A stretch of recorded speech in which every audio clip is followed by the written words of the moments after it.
Une des preuves que les Juifs sont la cible de la prophétie de Christ concernant la fin des temps est que Jésus parle du terrible sacrilège. Jésus parle de la terre juive, du temple et des sacrifices que Daniel avait déjà prophétisés depuis longtemps.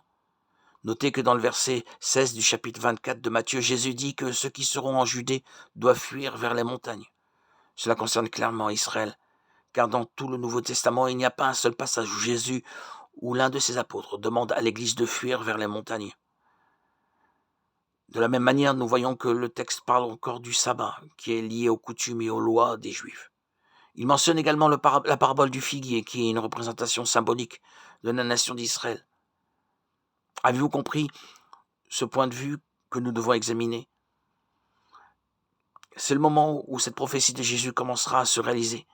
Jésus a déclaré que personne, ni les anges du ciel, ni lui-même à ce moment-là, ne connaissait le jour et l'heure où cette prophétie s'accomplirait. Seul Dieu le savait, mais il a précisé que cela se produirait lorsque le monde s'y attendrait le moins. Examinons ce qu'il a dit à ses disciples.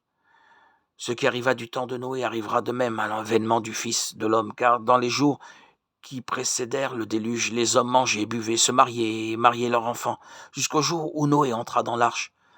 Et ils ne se doutèrent de rien jusqu'à ce que le déluge vint et les emporta tous.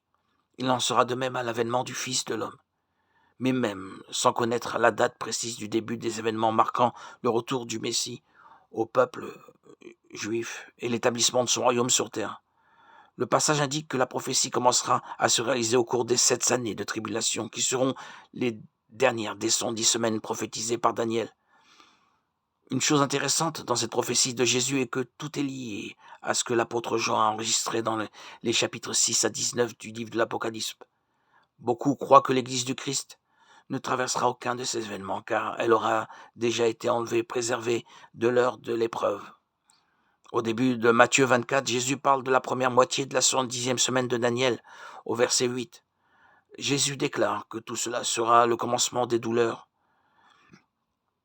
Ces douleurs ne concernent pas une période quelconque, mais marquent le début du temps de la tribulation comparé dans la Bible aux douleurs de l'accouchement d'une femme enceinte. Le début des douleurs comprend les 3 premières années et demie du temps de la tribulation, pendant lesquelles le monde sera gouverné par l'Antéchrist, tout comme il existe des étapes initiales et finales dans les douleurs qui précèdent l'accouchement. Ces dernières années se divisent également en 2 phases de 3 ans et demi. Notez qu'il existe un lien entre les paroles de Jésus au verset 4 et 8 et l'Apocalypse chapitre 6, où le Seigneur ouvre les sceaux et commence à répandre son jugement sur la terre.